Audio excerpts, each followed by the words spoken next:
Hi guys, welcome to my channel. My name is Leslie. Today I'll be doing a simple and easy makeup look using some affordable drugstore products and others.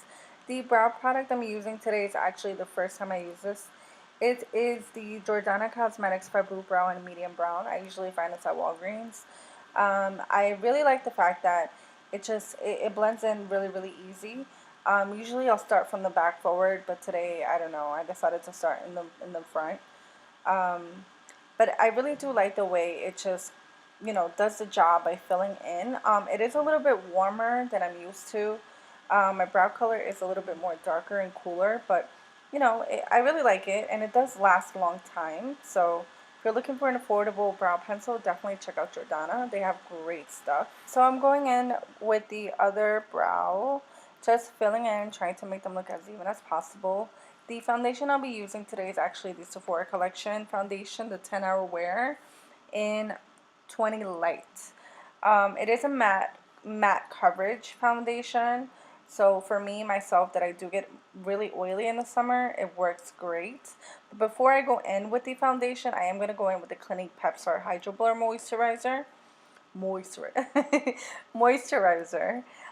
This moisturizer is great for oily people, although they do claim that it works for all skin types. I really like the fact that it kind of just blurs any blemishes or large pores, and I find that it really does help control the oiliness in my T-zone. So I do like to use this, especially in the morning before I go to work or I go out. It works as a two-step system. Instead of applying your moisturizer and then your primer on top, it just works for both while keeping you hydrated. So that's a great thing. So right now I'm pretty much just bouncing the foundation all over my face, making sure it is evenly distributed. Normally what I'll do is I'll spread the foundation out with like an oil, a facial oil, to kind of make it so it blends a little bit better. Or if I don't want as much coverage, I'll just blend it in with like the Laura Mercier, I think it's the rose oil, or some sort of facial oil that they do have. And that'll really sheer it out. And I do go in on the eyelids and the entire eye with the foundation. I do have a lot of darkness around the eye, so I really like to make sure that that is concealed 100%. And so that is what I'm doing. I am speeding up the process right now because I took a little bit longer than I should just applying the foundation all over the face. But once that has settled in and once I've done all of that, I'm going to go in with this Drugstore. It's by Rimmel London. I don't even know if I'm saying it right. It is the Rimmel London Match Perfection Concealer in 240 Fairlight Neutral. I am a neutral girl. Yes, I am. I am just applying this concealer underneath the eye and in places where I do want to highlight. It is a little bit lighter than I would like, but it does the job, and I really like the finish of it. I find that it really doesn't crease, especially if I add a powder. And it does last all day long. So I'm just going in, patting, making sure everything is completely blended. I did add a little bit much in that eye, but no worries. Just keep on blending. Secret to success: fake it till you make it. Keep blending, and that is applied to everything in life, or specifically makeup. So again, just making sure that everything is evenly distributed around the face. I think I like the way I look now. Don't mind me, I was singing along to something. The contouring palette that I'm going to be using today is the Wet n Wild Megaglow contouring palette. This palette is so good. Amazing. I am using the banana shade, or the highlighting shade, all over my face pretty much. I was only supposed to use it underneath the eye, but I mean, it's a really light powder, so it is okay to use all over the face as a setting powder. And I really like the fact that it because it is such a light powder, it is okay to use all over the face because it's not going to make you look powdery or cakey. It's just going to really pretty much set the makeup wherever it is. So I'm going in with the bronzer shade from the same palette, and I'm pressing it onto the skin, really make sure that my liquid foundation does not move and it doesn't look muddy. I am blending it out now once I have applied it. The brush that I'm using is actually a brush from BH Cosmetics. I love their brushes. I think their brushes are so underrated. A lot of people really don't take BH Cosmetics seriously, but I love them. I love their brushes, and their brush sets, not only are they great quality, especially the newest brush sets, they're really great quality. They're really affordable as well. I think they are stepping their game up. But anyway, I'm going ahead and just bronzing up my face. Once I have some color in me, I do feel a lot better. I was starting to believe I was a dead person. Um, so I'm just going in with just any regular brush. I actually found this brush at TJ Maxx, which I was so happy about. It was such great quality. And the things that you can find there are seriously amazing. But I'm going in with that same bronzer shade around the eye, just creating a little, just creating the shade in the crease. Just adding some depth to the eye. That really helps. So I'm not going to go in with anything crazy on the eyes. Again, trying to keep this simple and easy.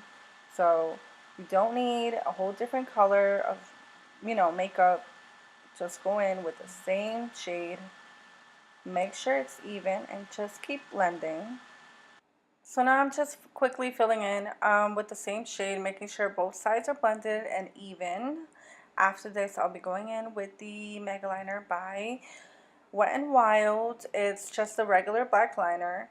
It is the first time that I will be trying out this liner, so I do stretch out my eye a little bit. Normally, I don't suggest you do that, and I don't do that normally, but I really didn't know how to work this liner.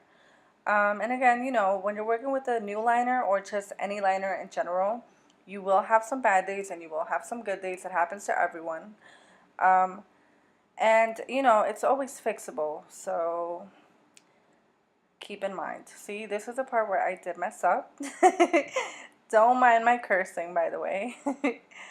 So I'm going in, just trying to fix it, and on the other end, I'm also trying to fix it. I usually leave the wing until the very end. I don't know why. It's a habit that I really just do and can't break. The blush I'm using today is by Wet n Wild. It's the Ombre blush. It is called the Mai Tai, Buy You a Drink. Don't know if I'm saying that correct. I really do like this blush because it does work as a highlighter and blush in both. And I do like that the highlighter, it has more of a sheen and it's not glittery. It just looks really natural and I really do like it. It also does last on me a very, very long time. So I'm going in and just curling my lashes really quick. Although my lashes are naturally down, as you can see. So I do like to curl my lashes a lot. So I'm going back in, just trying to fix the liner. And I went ahead and just added some mascara by L'Oreal, the Telescopic. I'm going in with the Sephora collection liquid, I'm sorry, not the liquid, the lip stain in 41, sorry. It is a new color I actually just picked up and I love it. I love it. It kind of reminds me a little bit of the Kat Von D Lolita. And I'm just in love. That's like my #1 liquid lipstick. So the fact that I found something else for a little bit more, cheaper, and the formula is just as great, I really am happy. And that's pretty much it. Actually, not really. I thought I was done. Rewind, Leslie. So I'm going in with the highlighter of the same blush, because it is an ombre, so I use the top part of that blush, and I just applied it on the cheeks, and on the nose as well. I am going in with the NYX HD powder, the setting powder in Banana, and just pretty much making sure that everything is in place, that I don't get oily. And the setting spray I'm using today is by My Project Beauty. This was actually given to me in my BoxyCharm. I love the way that it does make my makeup last. The only downside of this setting spray is that the shooting part, it doesn't shoot smoothly, if that makes sense. Like it splatters at you. So again, I'm kind of having to go in with my eyelash curler again because my mascara does not stay up. And yeah, that's pretty much it. That's it for the tutorial. I'm just going in with a hat here. This is completely optional. I'm not used to wearing hats, so I felt like, I don't know, I kind of want to get used to wearing hats a little bit more. But yeah, that's pretty much it. Thanks for watching, guys. I hope you found it helpful. Give it a thumbs up if you liked it.